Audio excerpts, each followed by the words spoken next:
Hello, and welcome to Raising the Bar with the MBBA. I'm your co-host, Adiola Adejobi. And I'm Jason Clark, president of the Metropolitan Black Bar Association. The MBBA is the largest association of predominantly African-American attorneys in New York. Our goal is to advance equality in the pursuit of justice, assist with the professional development of our members, and address legal issues affecting New Yorkers. The goal of Raising the Bar with the MBBA is to foster a substantive conversation about justice issues in our community and to try to identify a couple of solutions in the process. Today, we are going to discuss cooperatives and worker rights. Joining us now is Julian Hill, as well as Jessica Gordon Nembhard. Welcome, and let's get to it. Welcome. So we're glad to have both of you here, Jessica and Julian, especially about this important topic when we're talking about worker cooperatives and ways that we can make sure that the economy is working for all individuals. So just to give a little context as to what we're talking about, Jessica, could you tell us a little bit about what the solidarity economy is? Yeah, I was hoping we would start with that because I wanted to situate us into the value-driven model of economics and the notion that we need to develop and recognize the existence of caring communities and that economic activity can be for people rather than profits. The solidarity economy movement really kind of started out of the World Social Forum movement, so to connect the social forum, the social justice issues to economic justice issues, and to recognize indigenous, organic, grassroots economic practices that were really based on sense of reciprocity, solidarity, non-exploitation of human beings and the earth, fair trade. So all of the things that we can think of that most of us, I guess, think of as progressive activities, fair trade movement, credit unions, cooperatives, meaning collective ownership of things, profit sharing, barter is even included in the solidarity economy. That's back to looking at the things that we all do and have always done through time to work together and to help each other. Caring activities like caregiving, child care, home care, elder care, all those things we recognize as economic activities that are really for people, mission-driven, about making the world better and making sure that people are at the center of what economic activity is. Great. Okay, perfect. And so how does, how do worker cooperatives fit into the solidarity economy? So worker cooperatives are just a type of cooperative activity like some of the other activities I mentioned before. And so what you're doing with worker cooperatives is you're basically doing a different structure for how you work as an individual worker. And so if you were to, let's say, have a typical business where you had, let's say, 10 people, in a traditional business you have one person as the owner and you have 9 people who might be employees of different statuses. With a worker cooperative, all 10 of those people would be owners. And so what that means, among other things, are two, I would say, principal things. One is that the worker owners are part of sort of a democratic decision-making process. And so if there are major decisions that are made, are we going to take out this really big loan? Are we going to lay people off? Are we going to get another space? Like, those are decisions that are made collaboratively.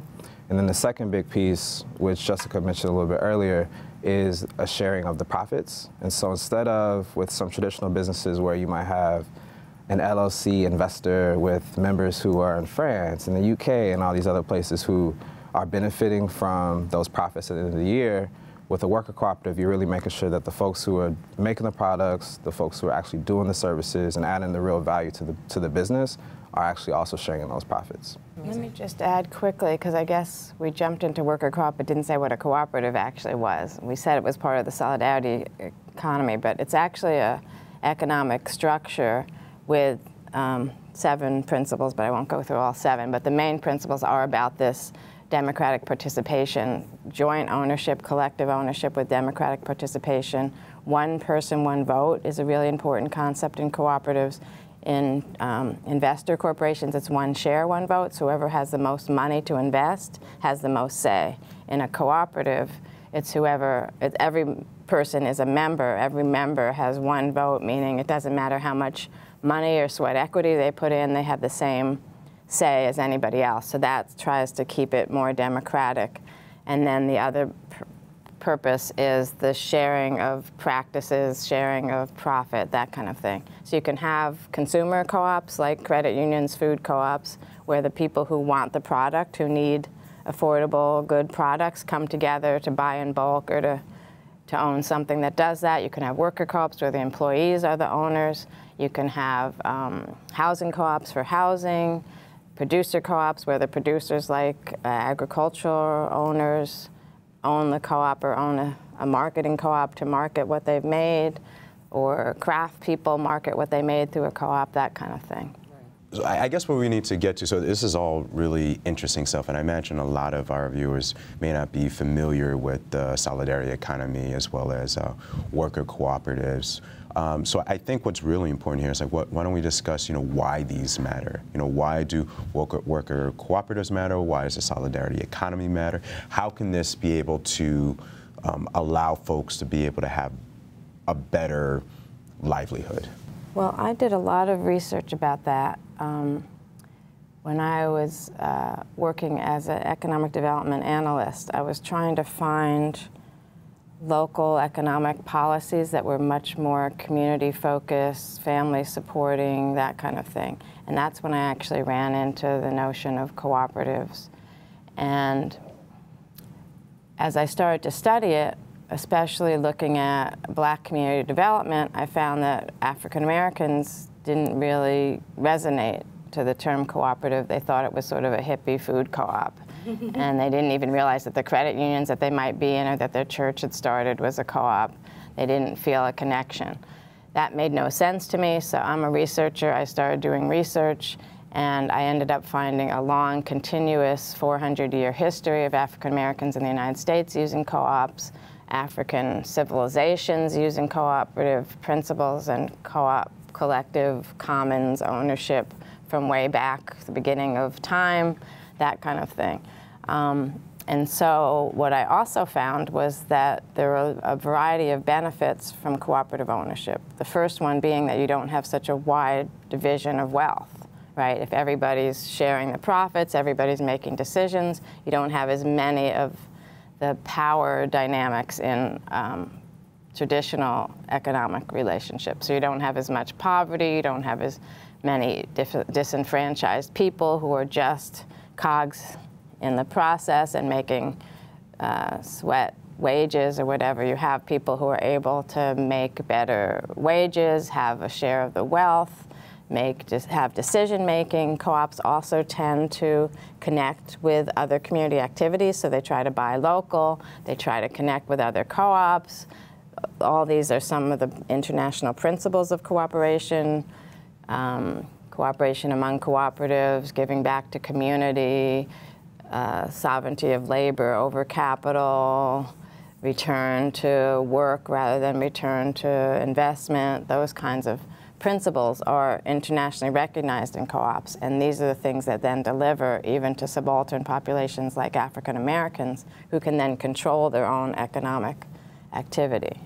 Yeah. I'm sure Julian wants to add something to that. No, I think you covered it. In fact, reading Jessica's book, which she hasn't mentioned, explicitly Collective Courage, was part of the reason why I got into this work. I think the fact that, there are people like Ella Baker, folks like W.B. Du Bois, who a lot of folks associate with being really focused on civil rights, on political rights and human rights, also had this really deep connection to sort of this sort of cooperative way of doing sort of economic rights. And so yeah, I mean, I have not much else to add. Actually, well, yeah. Could you actually, I mean, either one of you add to that a little bit more? So that's interesting to me, the fact that, Ella Baker and W.B. Du Bois, had this idea when it comes to worker cooperatives. Like, well, can we talk a little bit more about what that looked like, to the extent that you So one of the things I found in my research, and I have a book that's called Collective Courage, A History of African American Cooperative Economic Thought and Practice. Sorry, I'm an academic, I can't help myself, but that's why I did the short first part, Collective Courage. That's all you need to remember. One of the things I realized as I was writing the book after 15 years of research was that the economic justice cooperative movement for African Americans really was parallel to the civil rights movement, to the long civil rights movement. So not just civil rights from the 1950s, but I'm talking about civil rights from when we were first brought here on ships and chains, right? We've been always advocating for equal rights, for liberation, et cetera. And at the same time, we were also practicing economic justice activities, which were collective, cooperative. Not just worker co-ops, the consumer co-ops are also a model that African Americans used, farming together. And as I was studying it, I found out that pretty much, especially starting in the 1900s, but even in the 1800s, if you name me any famous African American, especially African American in the civil rights movement, they somehow also had a connection to the co-op, the black co-op movement, because they were realizing that political rights weren't enough. That if you didn't have economic justice, the political rights could be hollow. In fact, just ability to vote or go to court or whatever is hollow if you can't even feed your family, that kind of thing. So it turns out John Lewis, Ella Jo Baker, Fannie Lou Hamer, A. Philip Randolph, W. Du Bois, even Malcolm X and Martin Luther King. Martin Luther King was trying to start a credit union to help. So once you start looking at the economic justice stuff, you just find it, the threads are everywhere. Every major black organization, in fact, the largest black organization through history promoted co-ops, the Black Panthers. In the 1880s, it was the Colored Farmers National Alliance and Cooperative Union. They were a populist party, a labor union, and a co-op development association from the 1880s. So all the largest African-American groups, even though we don't hear about it, but they were practicing and preaching about cooperative economics and collective ownership. Yeah, and actually that was going to be my follow-up question, because it seems like, based on what you all have shared so far, is that there's so many benefits to this. I guess from your perspective, why do you feel like, as it stands today, it's not something that's widely shared, widely talked about, and really widely known? I mean, I think from my perspective as someone who also does some community organizing outside of my day-to-day job at Take Root, I think part of it is, one, the fact that this is just a history that not a lot of folks know about. I think your book was probably one of the first ones that at least I've known of that really sort of highlighted it. I think, two, there's just a lot of different sorts of connotations that cooperatives sort of have. I think when I talk to people about the work that I do, there's certain assumptions about who cooperatives are for, and typically people don't view themselves, black folks, as part of that movement. I mean, even if you think about the spaces where you do talk about cooperatives, there aren't really a lot of black folks there. I mean, lawyers, you can kind of go down the chain, at least here in New York. And so I think, those are at least three of the reasons that I'm seeing in some of my work in terms of why, why folks aren't talking about it a little bit more. The other thing that I found out was there was actually a concerted white supremacist terrorism that happened when African Americans tried to create cooperatives, throughout history. So I think also there was a fear, especially by the time we did the red baiting in the 50s and the McCarthy era, right? Co-ops are sort of considered communist by some people. And so a lot of African American activity was sort of underground and quiet. You didn't talk about it in public, you just did it.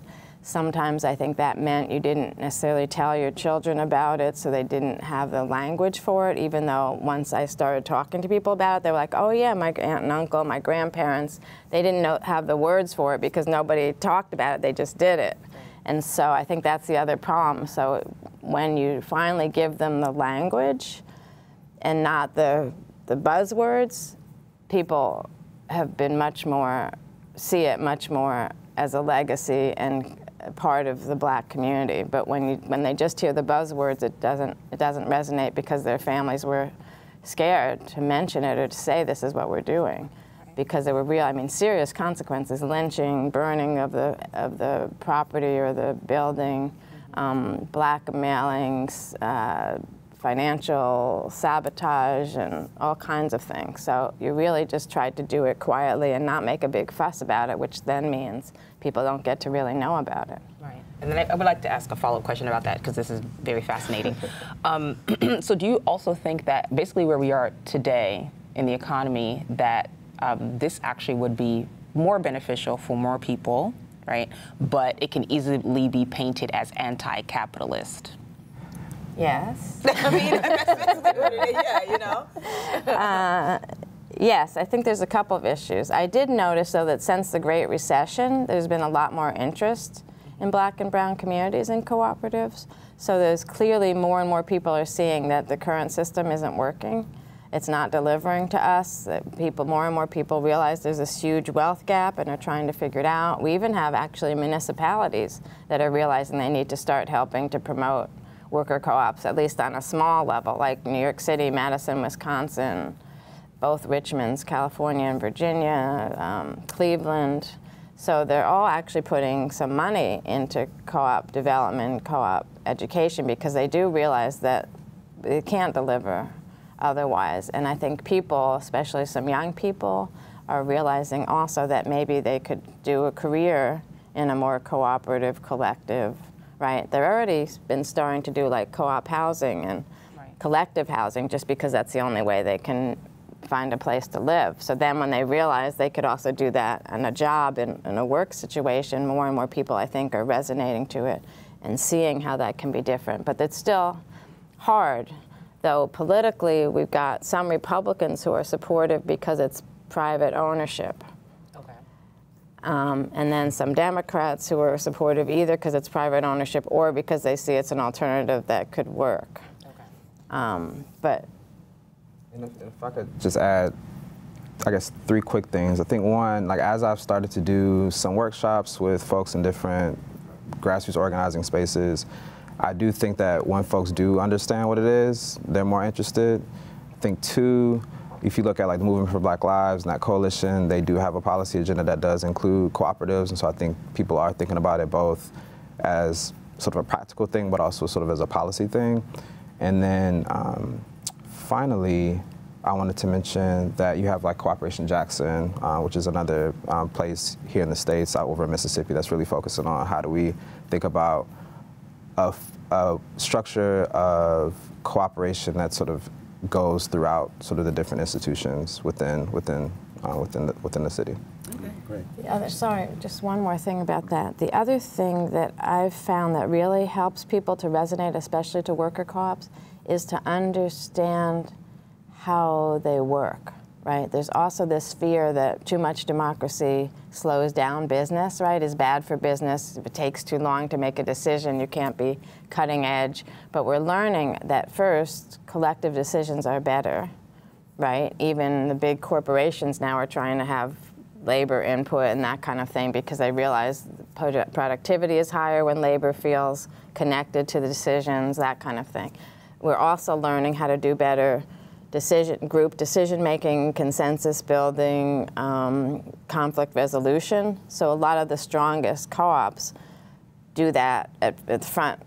They do a lot of orientation and training about how to come to decisions, how to do conflict resolution, conflict transformation, that kind of thing. So we're seeing actually much more, what's the word, more functional democracy. We're learning how to run democracy, real democracy, much better. And so that means we're getting stronger worker co-ops and cooperative businesses that can then use all the benefits of those group decisions and that kind of thing. Right, right. Right.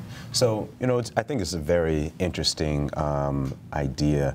But I also want to make sure that our viewers kind of are able to follow and kind of see exactly like how this could look. So, so Julian, so you're mentioning that you do a lot of work with helping to get worker cooperatives, you know, get started, right? Mm-hmm. Could you, for example, give us an example of an idea of a cooperative and how it started from one point into, you know, getting to the place where it's successful? Like, what does that look like? Sure. So we're, as an organization, part of a larger ecosystem of a number of organizations that provide support for worker cooperatives, and so some of those are developers. So oftentimes what will happen is a cooperative, a group of people will come together and say, hey, we want to do a business that is centered around, let's say, selling food. And so they'll work with one of the developers, get sort of understanding of the political pieces, some of the economic pieces, business planning, that sort of thing. By the time they come to me, they kind of have a sense of the fact that they want to move forward. And so what I'll do is I'll sort of give them some advice around the different legal entity options that they'll have.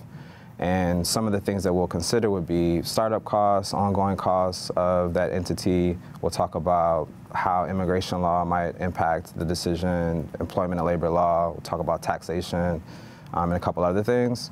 And so once they kind of get a sense of what sort of factors are most important to them, I'll sort of make a recommendation, we'll talk about it, we'll go ahead and get them formed, we'll work on their operating agreement, which if it's an LLC, if bylaws, if it's a worker cooperative corporation, which will sort of solidify some of the principles around sort of one member, one vote, how are we distributing profits, and a number of other decision-making points.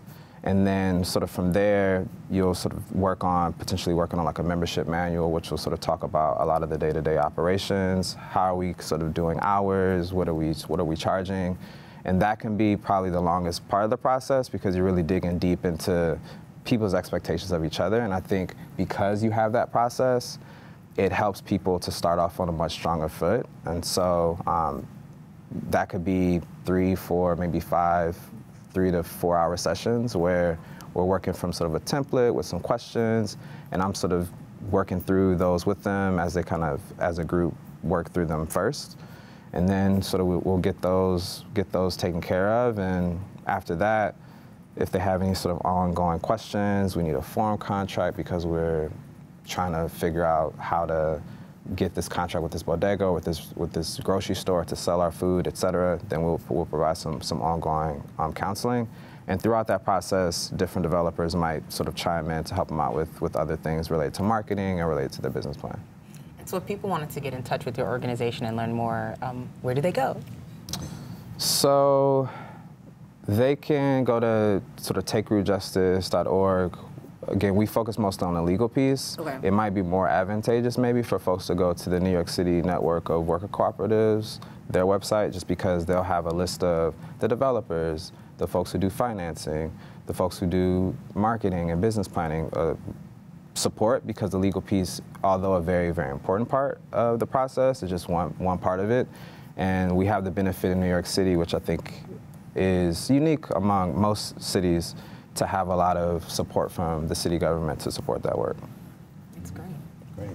So, okay, so we've given a little bit of a primer as to, what cooperatives are, how they fit into this context of the solidarity economy, and some of the things that have been happening so far.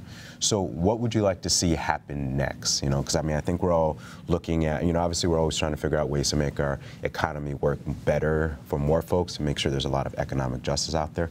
But what do you think is the next step in making either worker cooperatives more prominently known or more successful, or what has to happen after this point? Well, I have a long list. I'll try to make it short.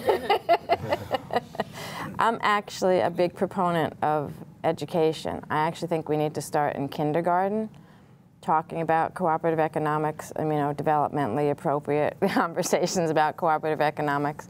Right now, I actually feel like we beat cooperation out of kindergartners. Mm-hmm. That's sort of how you move to first grade, is if you only cooperate with the blocks, but not with thought or anything else. So I think we need to start at every grade. We need to have some kind of discussion and help with the students to think about being a cooperator and what that means and how to make good decisions with other people and that kind of thing. By middle school, they could be starting their own little youth co-ops. High school, they could definitely be doing youth co-ops. So there's more education, and then the adults need education too, but sometimes they're more likely to get involved because their kids are involved, right? So that's the other reason I want to start with kids. After education, we definitely need more of the other resources available, more funding, right? Whether it's municipal money, which I think we could get more municipal money, that would be good. We need some more loan funds and that kind of thing, more developers, and we actually need, what do we call it, federal enabling policies, because right now how you incorporate depends on your state. And what is it, 7 or 8 states have pretty decent worker co-op laws. Yeah. Another 10 have some kind of co-op laws. Yeah. New York is one of the ones that has good, right? 7 out of 10 other states probably have decent ag co-op and credit union laws, but not good worker co-op laws. And then some states, You can't even incorporate as a co-op at all. So we really need federal enabling legislation that's, doesn't have to go state by state. And then I think we also need, we need other policies that would make things less hostile to co-ops. So lenders don't actually understand the co-op model. I don't need to go into too much of this, but they're used to having one person, what's it called? Guarantor or whatever. They don't understand a collective ownership, that kind of thing. So we need to change a lot of those kinds of policies. And we need procurement, right? Cities need to start having procurement baselines and stuff from cooperatives so that they are comfortable and actually try to increase how many cooperatives they procure from, those kind of things, I think would at least be a good start. All right. Right.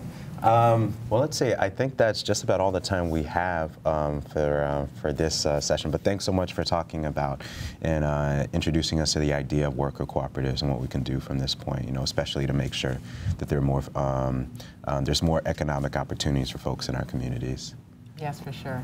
Thanks for having us. Yeah, and thank you for watching Raising the Bar with the NBBA on the Manhattan Neighborhood Network. Thank you. See you next time. See you next time.